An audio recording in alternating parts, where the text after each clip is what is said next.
Sa halos 3 dekada ko sa paggawa ng mga dokumentaryo, may ilang natatanging kwento na patuloy kong sinusundan. Kahit saan pa ako dalhin ito. I've done nearly all of my dream docus. A big part of my career was in environmental journalism. This is Kapusod. We're heritage lovers and, oo. and advocates. Yeah, why not, di ba? And it's something that we want our audiences to develop a love for as well, di ba? I've been wanting to be a journalist since I was 10 years old. I'm the kind of person who likes to look at things half full rather than half empty. You know? If a reckoning needs to happen sometime in the future, there is a record. I got sick. I got COVID. It made me prepared to die. Huwag mong tanungin kung mahirap ang isang bagay. Tanungin mo lang kung mahalaga.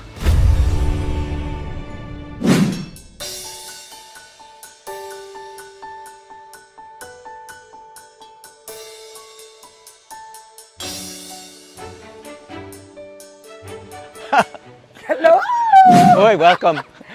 My gosh, thank you for having me. Well, thank you for coming all the way here. Huh? This is Kapusod. Okay? With a D? With a D. Wait, pinangalan mo ba tong Kapusod dahil kapuso ka? Well, we like to say coincidence lang yun.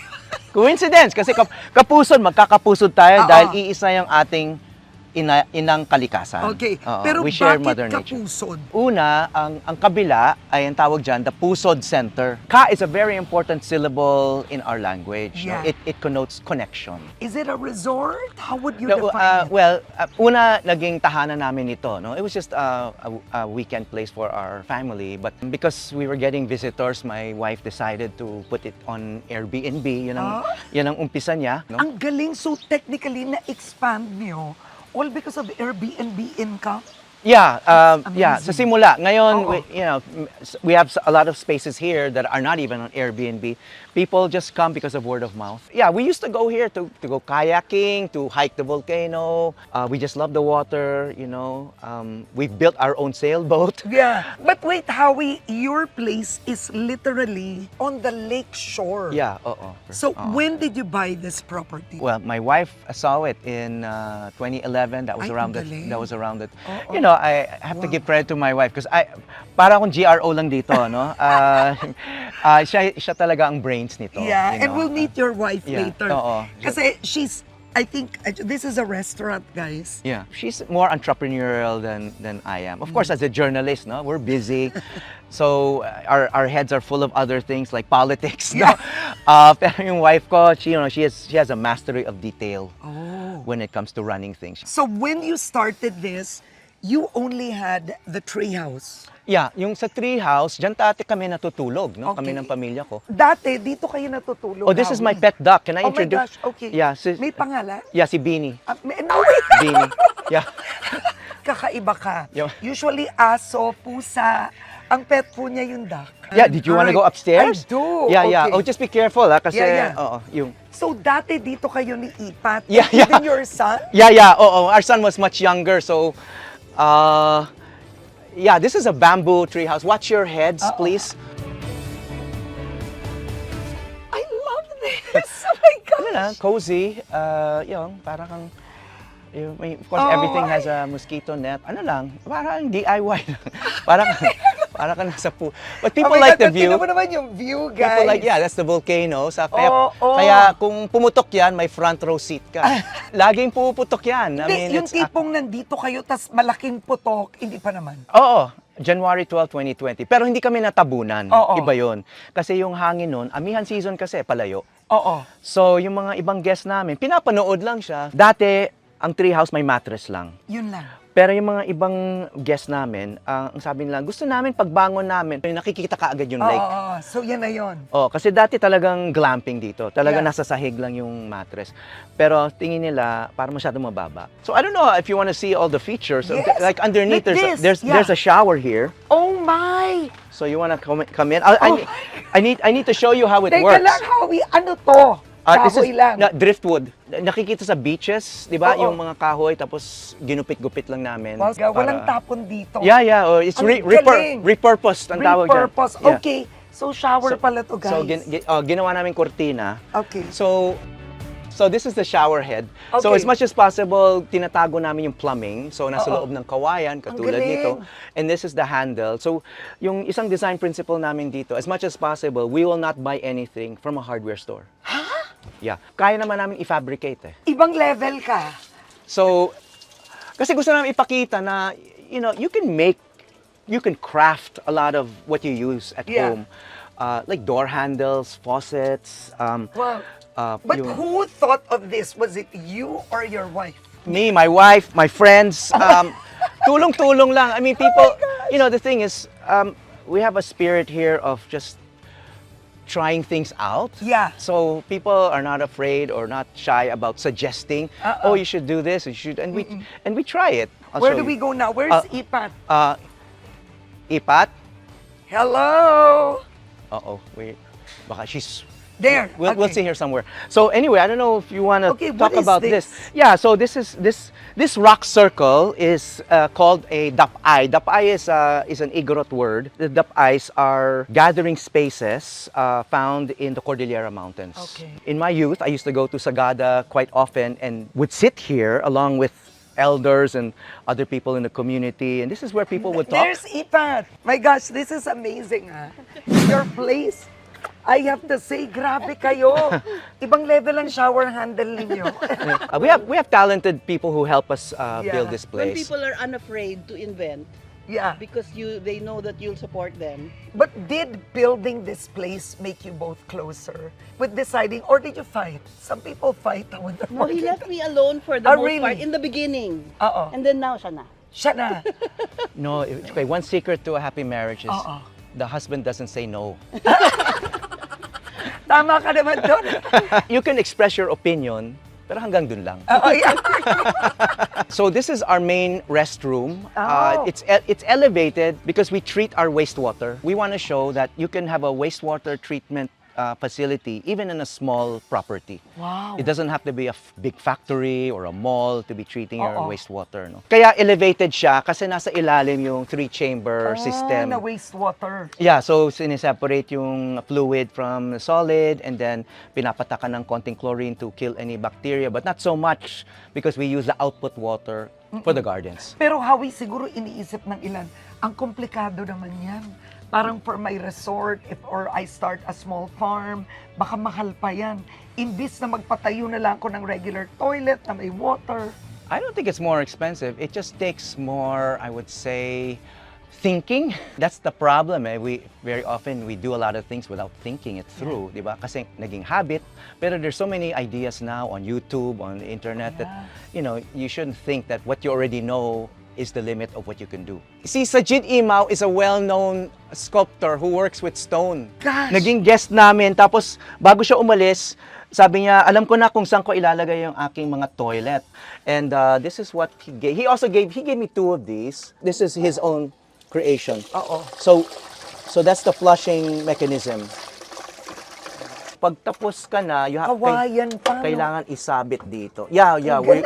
We try to, that's why iba yung kanyang wall dito, just to show it's different, no? Oo. Oh, pero pero- Howie, this place reflects your love really for culture, for history, which actually also shows in his work in Eyewitness and the Probe team, because Yeah, yeah. you've done a lot Yeah. of cultural documentaries. Yeah, we're heritage lovers and, Yeah, oo. and advocates. Yeah, why not, di ba? And it's something that we want our audiences to develop a love for as well, di ba? Almost all of our trees here are native. Like this is called the blackboard tree. Wow. So it's dita. So we write the names so students and anyone can learn the names. This is dita in Baybayin. So this is dita in the Roman writing system or Latin writing system that we're all taught in school. And then this is the botanical or scientific name. So ito yung kahoy na ginagamit dati para gumawa ng blackboard. That's why it's also called the blackboard tree. Okay. Well, this is our fern wall. Okay, so we have a lot of native plants as well. So ito yung isang native na halaman din. One of the biggest ferns on the planet. No, usually mga ferns maliliit lang. But this grows very big. No, Okay. it's a staghorn fern. So it's known for its like really distinctive leaf shapes, formations like that. No. Pero plantito ka din. Mahal mo talaga plants. No, I don't call myself a plantito. I'm a halaman. I like that. Halaman. Yeah, plantito sounds parang it sounds like you're just dabbling. Oo. A halaman is more macho. serious. Oo. It's more macho, di ba? Okay. So this is our Yeah, orchid, our orchid. Yeah, so where we came in. Yeah, so it's our orchid arch. So this is our photo garden wall. A few years ago, I realized groups of guests would be here in the parking lot, and then that's when they're about to go home, that's when they remember to take group photos. Yeah. Kung lumalabas sa online na group photos, puro kotse o kasi parking lot. So we decided to build this wall. So at least hindi naman mukhang parking lot yung litrato. Pinag-isipan talaga nila.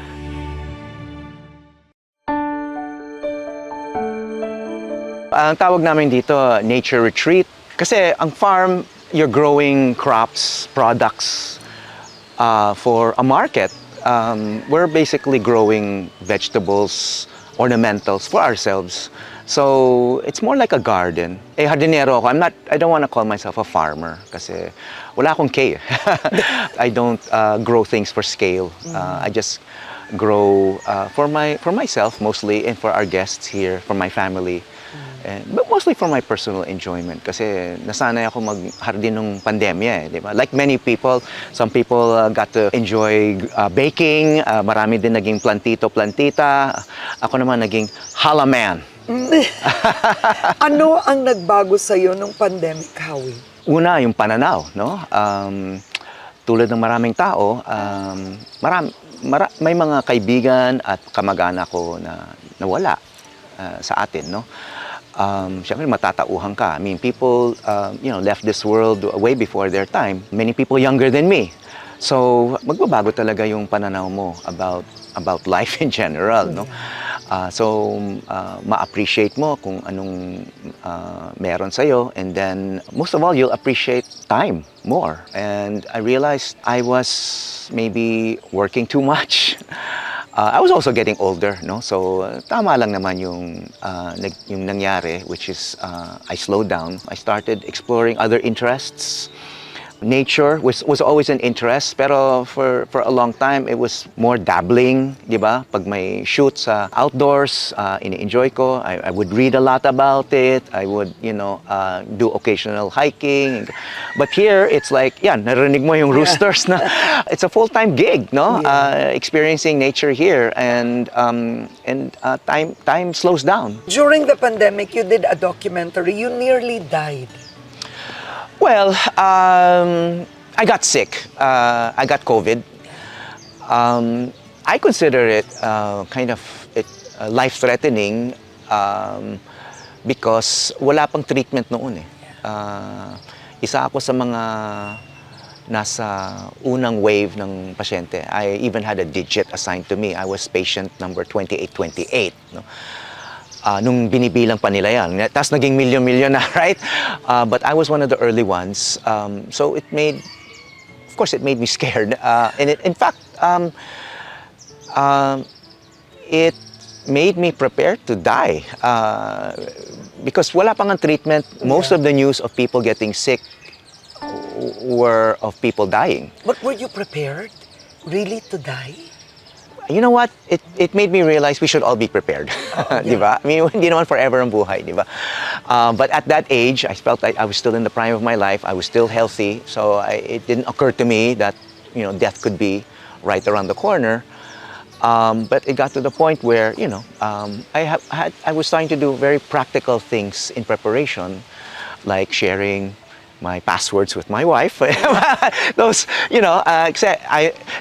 we've all dealt with deaths in the family, right? And we know how difficult it is for survivors. So, at that point, ayoko naman na may mahirapan masyado. How did that change your marriage? It became quite emotional because she was basically my only connection to the outside world. I mean, she was the only one I was regularly talking to on the phone. My wife and I would have long conversations at that. Kasi wala akong ibang kausap eh. Like I said, even the medical workers didn't want to spend time with me. Yeah. Because they were all scared, no?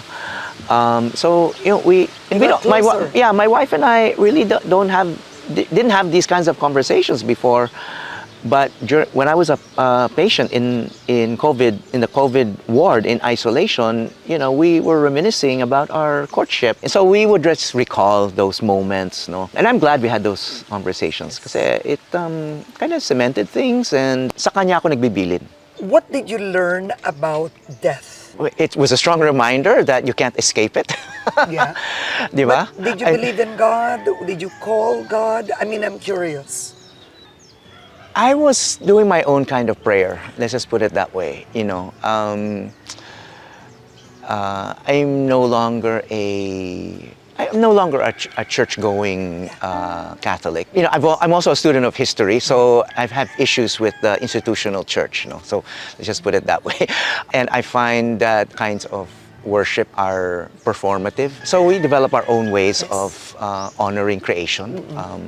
And to me, being here and taking care of creation is one way of honoring creation, I think, in a substantial way. So, yeah, I made promises that if I survived, I would do certain things. Like diba? what? Yeah, I would spend more time with people who matter. It made me commit to things larger than myself, but at the same time, it made me commit to myself as well. Yeah, yeah. Diba? Health. To my health. It's so much healthier here. We decided to move out of Metro Manila, so we no longer have a residence in Metro Manila. We live, you know, we go from this place to another home in Silang. During the pandemic, I was here full-time, but that was also the time when the volcano would erupt. Wala kaming peace of mind, no, if we would stay here all the time, kasi pag nag-evacuate ka, I mean, wala kaming ibang mapupuntahan. I mean, we could stay with relatives, pero syempre hindi ka naman komportable. So, yeah, so... You built a life here yeah, in the South. Yeah, we're in the South. We're, you know, so-called Southeast. So, And more yeah. nature. Yeah, it's More air. More fresh air, more space, Yeah. less traffic, fewer people. You have access to the beach, we have access to water, we have access to mountains very easily. Kami ng asawa ko, mahilig kami sa water sports, mahilig kami sa tubig, mahilig kami mag-kayak. We're also advocates of Batangas heritage. Yeah. That's why we also teach baybayin here. So much of what we do here is about heritage, including the natural heritage of this region.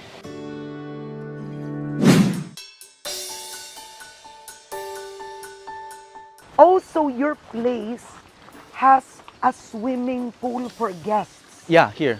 Ayun. Yeah. Well, swimming pool for guests, but also for ourselves. For yourself. But also for dragonflies. Dragonflies to us are important because dragonflies are probably the most efficient predators of mosquitoes. Kaya wala kaming masyadong Oo. mosquito problem. Yeah. Kasi marami kaming dragonfly havens. You have to create havens for the dragonflies to reproduce. Ano to? Fresh water? Yeah, it comes from underground. Oh, wow. Yeah, so hindi siya Wait, did you have to dig it? Yes, we dug a hole, we dug a deep hole, and we used the soil from this hole to make the earth dome. Oh my gosh. At ano naman to? Gawa ito sa lupa. Yung lupa galing sa butas. Ginamit po nila para gumawa ng bagong dome o kwarto. Pag guest po kayo dito, wow. So You can rent this. Yeah, that's being rented by people who like wow. people who like the Hobbit experience. Yes. So may dalawang artists na tumira dito. They decided to make it look like, you know, cave paintings. Oh my. So that's soil paint. So it's a kind of a very old kind of medium. So hindi yan acrylic or oil paint. Pag nasa loob ka ng isang kwarto, nagawa sa lupa, is it colder? Yes. Para ka nasa loob ng banga. Oh. Diba? Before refrigeration, that's how you used to cool down your fluids, your water, or Yeah. anything. Kasi walang refrigeration eh. Would this work if we did it for classrooms? Yeah, why not? Para mas malamig yung classroom? Exactly. Yeah, yeah. Oh, galing It's actually very adaptable to a lot of uses. Look how thick it is, no? So it's actually fireproof, typhoon-proof, earthquake-proof. Hindi to basta babagsak. We're actually saying that this kind of shelter can be permanent shelter. Yeah. What is that? Ito. What is that? That's an earth house. Yeah. Kasi ginawa namin to, naging mas ambisyoso kami. Oo. Ginawa namin to, gawa rin sa lupa. Ito na yung malaki. Yeah. So Nagawa sa lupa. it can shelter as many as 10 people. Yes. We also fabricated this. Okay. This is a wood-fired oven, a my. DIY. Oo. You can make bread I wanna and see pizza. this. Yeah. We also So gawa fabricated. nila to. Instead na binili po nila ang wood wood-fired oven nila. Well, ginawa yan ng kapitbahay namin. Oh, di ba? Bin- Gawa dito. Yeah. Okay. So I want to show you this. This is a space-saving. This has wheels also. So That's so smart. Ang bigat kasi nito. yeah, it's a kamachile tree that fell in the forest. So sayang kung hindi namin gagamitin. So but at the same time, we wanted to create more table space. So this converts into a table. Oh my gosh, Howie. My God. So if you want more surface area for food, ulam, or you're working, can be a workspace. Oh my God. This is the real Howie Severino. The guy you don't see on TV. Well, I didn't really make this myself, but it conforms to the spirit of our place.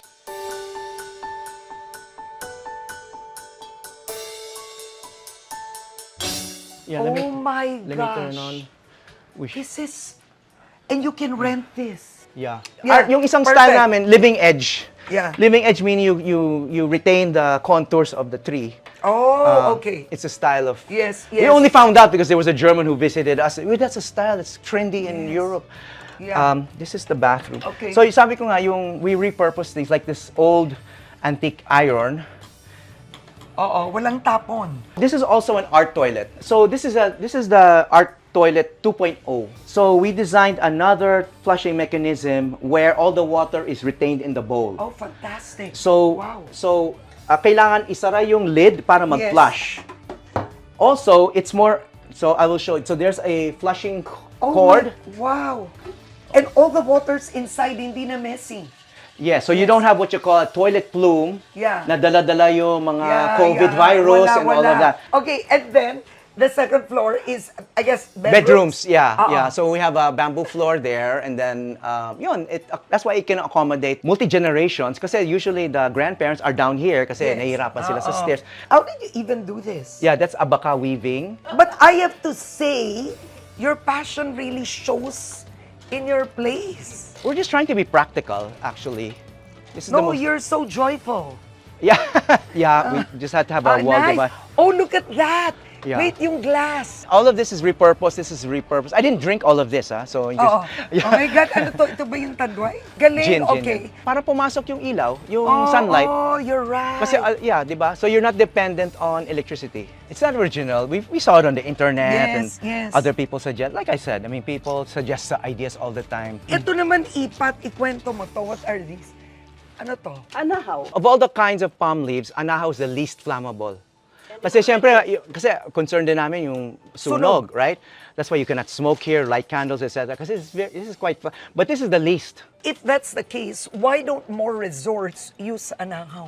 Well, number one, there's not a lot of supply. Oh. And number two, there aren't a lot of people who know how to do it. We have to get people from Quezon to do this. Of course, you've probably seen this elsewhere. Naganda, look at the pattern. Ganda, di ba? oo, look. Yeah.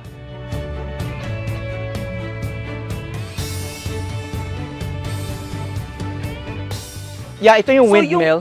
So ando ng solar panel nila. Yeah. So we're almost 100% renewable. Kaya kami nag-shift to solar kasi pag nag-brown out dito sa area namin, tulad ng maraming lugar sa probinsya, ang haba ng mga brown out, minsan walang announcement. Ayaw na namin ng ganun. So ang problema lang is pag nag-brown out dito, kami lang may ilaw, nagbumuka kaming mayabang. Kaya nagpapatay kami ng ilaw. Uy, mag-charge ka lang ng phone pero magpatay tayong ilaw, makisama tayo. Solidarity, di ba?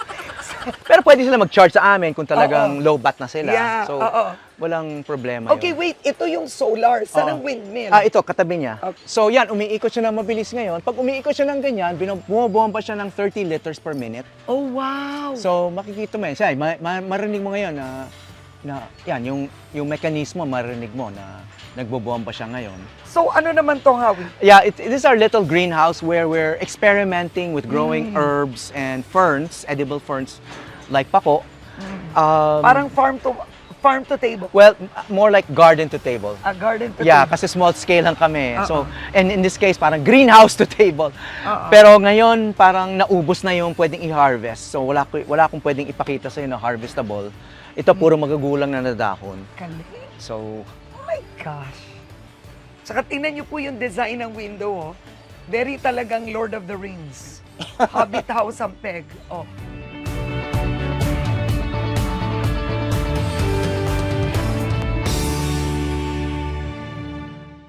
halos 3 dekada ko sa paggawa ng mga dokumentaryo, may ilang natatanging kwento na patuloy kong sinusundan. Kahit saan pa ako dalhin ito. I've done nearly all of my dream docus. Sikat ka bilang Howie Severino, pero hindi nila alam paano ka ba naging si Howie Severino? I moved to the US with my family when I was 6 years old. Okay. Are Are you a citizen? No, I never became a citizen. Why not? My brother, I didn't want to live there. I didn't want to stay there. Although there's a lot of good things about America, but nainlove ako sa Pilipinas eh. When I was in college, I went to college in Massachusetts, and Ninoy Aquino was there at the same time, in Boston. I was going to a university very near where he lived. And I knew about him, but I was 19 years old. I really didn't know much about the world and was still trying to get to know the history of the Philippines and the politics of the Philippines. But I went to see Ninoy in 1981. I attended a lecture by him. And there was just a handful of people in the audience. I was one of them. No? And then I had to write a paper about the Philippines. Wala akong makausap. And there was very little information about contemporary Philippines in the library or anywhere. Wala akong kilalang professor na Pilipino. But there was this exile, former senator, whom I had just heard give a lecture, like it was a speech at a meeting de avance. No? But I went to see him privately. To be honest, it kind of sounds cheesy, but it changed my life, because he was like one of the first, or maybe the first prominent Filipino I ever met. And he gave me a lot of time. I was just a 19-year-old student needing to talk to someone knowledgeable about the Philippines because I was writing a paper about the U.S. military bases at that time. And there wasn't really that much material. And here's this resource person. Actually, I picked up the phone expecting to talk to his secretary. He didn't have a secretary. He picked up the phone himself, and then I was ready to ask him a bunch of questions over the phone because I thought this person Must be was probably busy, too busy for me. Sabi niya, punta ka na lang sa he was talking to me in English, but he called me pare. Just come to my office, pare. Parang, I remember that kasi at that time, I hadn't heard that word in a long time. So I went there and I spent like a morning with him. He even gave me a little tour of the library where he was. He had an office at Harvard, no? And it was very spare. I didn't even see any family photos in his office, no? And remember, at that, it was like the last time he had any family life. But how did he change your life? He made me care a lot more about the Philippines. I went to see him for intellectual reasons. I needed to write a paper, so I needed to talk to someone knowledgeable. It was part of my research. But then I saw this person's passion, when talking about the country and just the level of knowledge that he had. He was a former senator, he could have been president, etc. And he was giving me this kind of time, sharing. What I remember from that time was he was talking to me like an equal.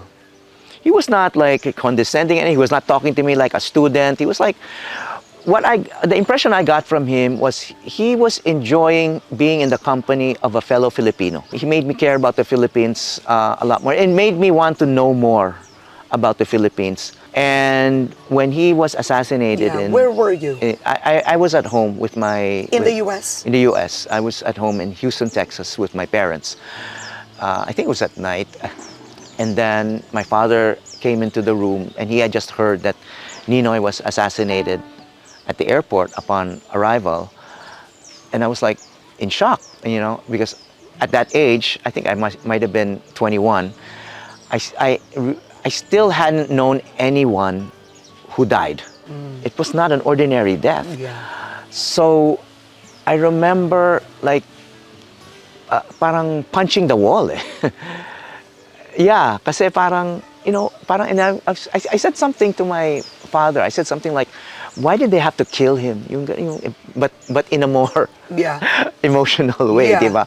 It made an impression on me and made me want to go back to the Philippines.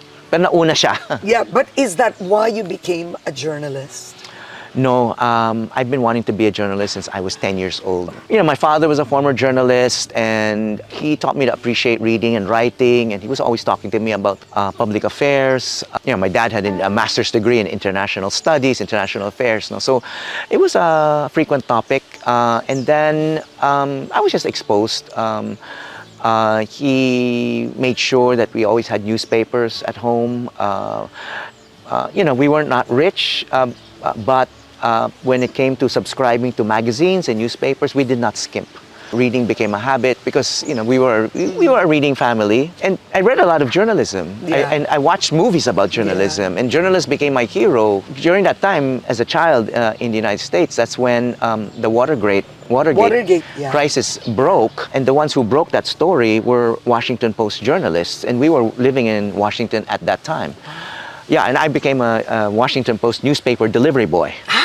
Yeah, I was. Naging delivery boy ka. Yeah, ng dyaryo. Oh, Yeah, oh. when I was 12 years old. Yeah, so, pero mas bata pa ako, nagbabasa na ako ng Washington Post noon. Kasi yung mga kinukuha nilang delivery boy doon, talagang boy. Yeah, kasi it would take like maybe 1 or 2 hours before school.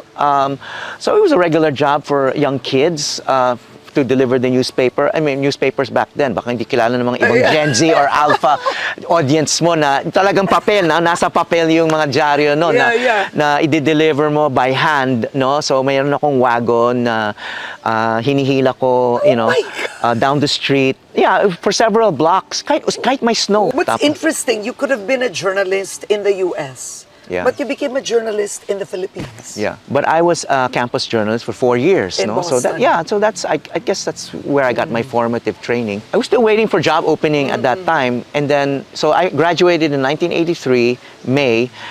August 21, 1983, namatay si Ninoy, and it changed my outlook. Yeah. Did But that make you want to come to the Philippines?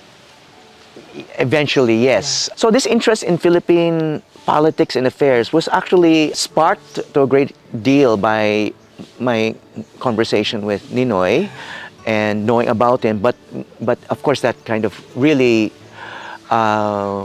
grew leaps and bounds when he got assassinated. You know? So I was really closely monitoring what was happening in the Philippines. And the opportunity came. I came home in 1984 to be a high school teacher.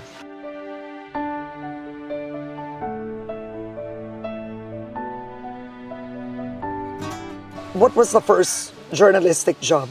I became a reporter with Manila Chronicle. 1992 or 91, sorry, I can't remember the exact year. I was invited by Marites Vitog and Sheila Coronel and Lorna Calao Tirol and others to be a co-founder of the Philippine Center for Investigative Journalism, PCIJ. I remember. Yeah, I didn't know why they asked me, but Wow. you know, I became part of the founding board, and I'm still part of the board. But Howie, when you share your history, you're one well, of thank the you. I don't pillars. know. I never. You're one of the pillars.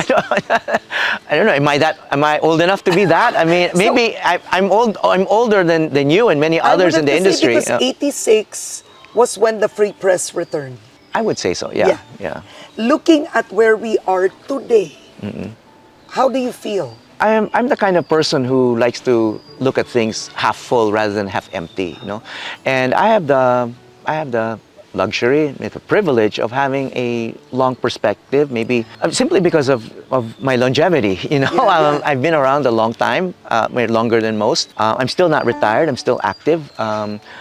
I still have a lot of colleagues, and I'm deeply appreciative of what we have As a country. as a country, as journalists, no? So even after we've been through Duterte, you still see the Philippines with some form of optimism in terms of the press? Yes, you know, because, well, not to pat myself on the back. I mean, I was one of those who covered the drug war and the Duterte regime, along with many others. You included. You did a lot of critical interviews during that time, which all formed this big body of knowledge and work that's now going to be used in his trial. That's the way I look at it. I mean, we were not working at that time to change things like overnight. not a believer in having, in having the power to change things overnight. Di naman tayo ganun kalakas eh. We are working to create a record so that if a reckoning needs to happen sometime in the future, there is a record, even long after we're gone, di ba? I mean, And that's what journalism is about. journalism, exactly. That's why it's called history in a hurry, di ba? I mean, I was a history major, and I like to think if journalism history is history in a hurry, then history is journalism in slow motion.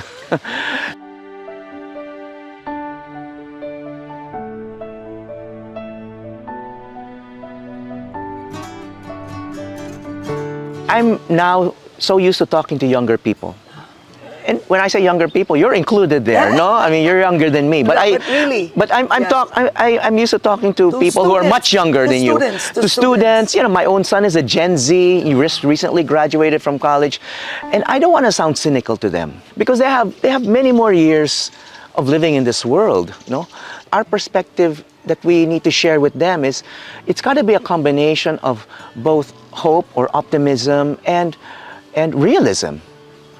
But not cynicism, because cynicism might encourage people to withdraw from engagement with the world. And it's so easy to do that with all of our screens. We can just play video games all day long and forget about, voting, or forget about, thinking about what we do in the larger world, thinking about, nature and our responsibilities to the planet and all of that, no?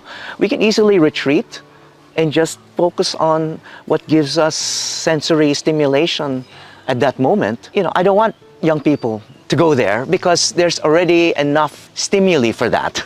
They can get that kind of stimuli elsewhere. But people like us, we need to provide some form of encouragement to be engaged, to maybe even inspiration.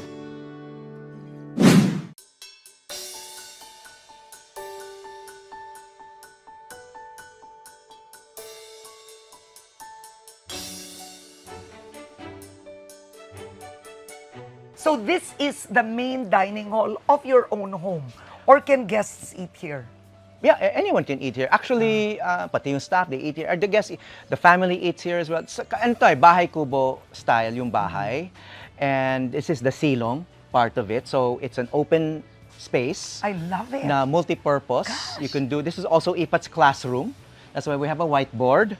So nako-convert siya, and then minsan natatanggal namin tong painting at nagiging screen yan for projecting movies, PowerPoint presentations. And then this one, they have an open kitchen. Open kitchen. So dama mo ang hangin dito. Yeah, oo. Right? Yeah. Okay. So lahat ng niluluto, amoy na amoy ng mga guests. But it's so open naman. Yeah. And then this is, That's when the you family and Ipat quarters. are here, you Yeah. stay here. Yeah. And we can oo. go in. Yeah. Okay. Well, again, we have to take off our shoes Okay. because every time you have a bamboo floor, kasi malalaglag dito sa yung dust sa dining.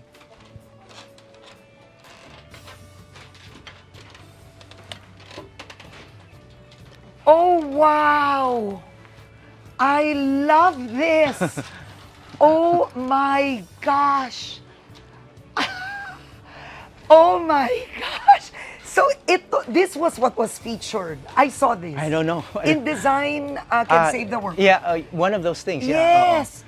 Oh my gosh! This is beautiful. Please, ikwento mo. Well, yung concept amin, Oo. kasi yung asawa ko kasi nakamana ng lumang bahay na kailangan gibain. So we got a lot of the old materials. Okay. We had to build something with it. Hindi pwedeng masayang. Marami dun sa mga materials na yun na galing sa lumang bahay, in-integrate namin dito. Makita mo yung mga poste, that's yakal wood. Oo, ito. So, wala ka na masyadong. Lahat, yung karamihan ng kahoy dito, tinuwa, luma na yan. That's very hard wood. Hindi, Yeah. bihira na makakita ng yakal tree.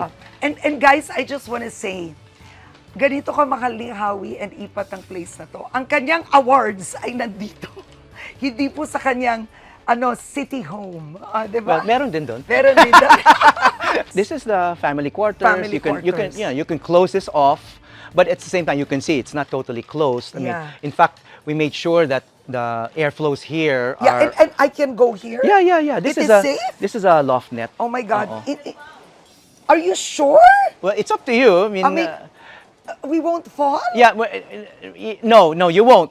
No pressure though, but I know people get afraid. That's why I have to do it first. People sleep here. Yeah, so you sleep here now, yeah. Yeah, I have, but the other day people were sleeping here. Kids love being here. They sit around playing board games. They have their picture taken.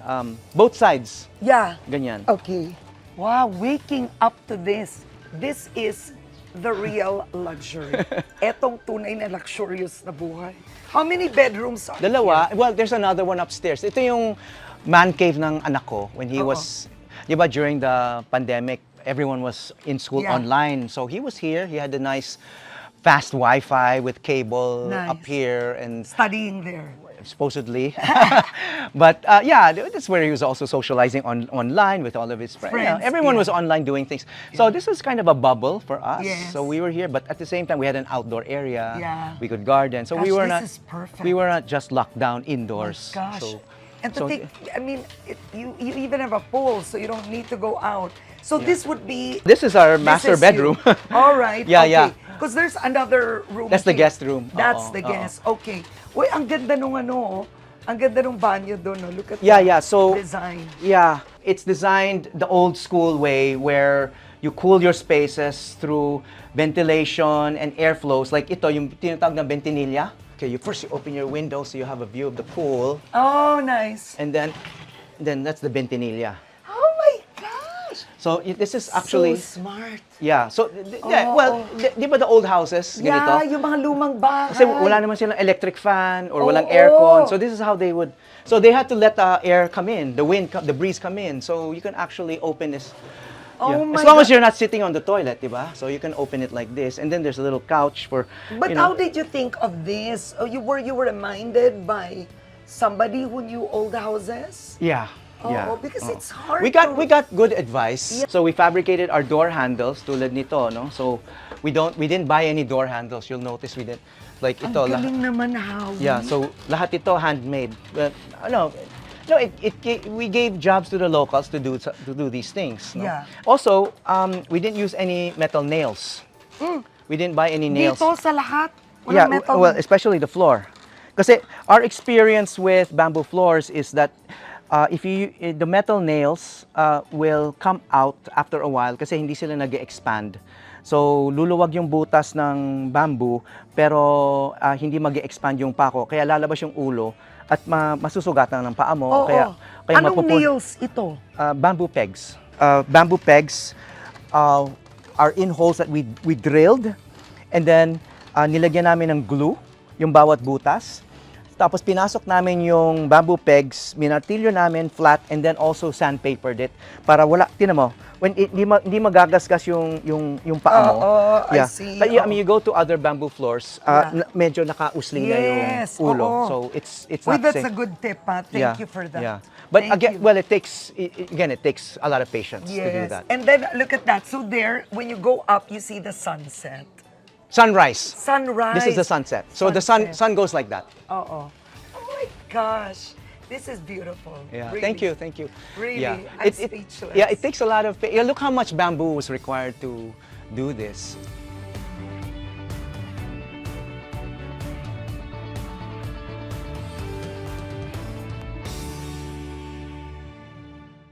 What is, I think, to end, your life mantra that has defined how you lived your life? And this is also what I say when students ask me, "Di ba mahirap maging journalist?" They get a lot of news about journalists being threatened, killed, trolled, etc.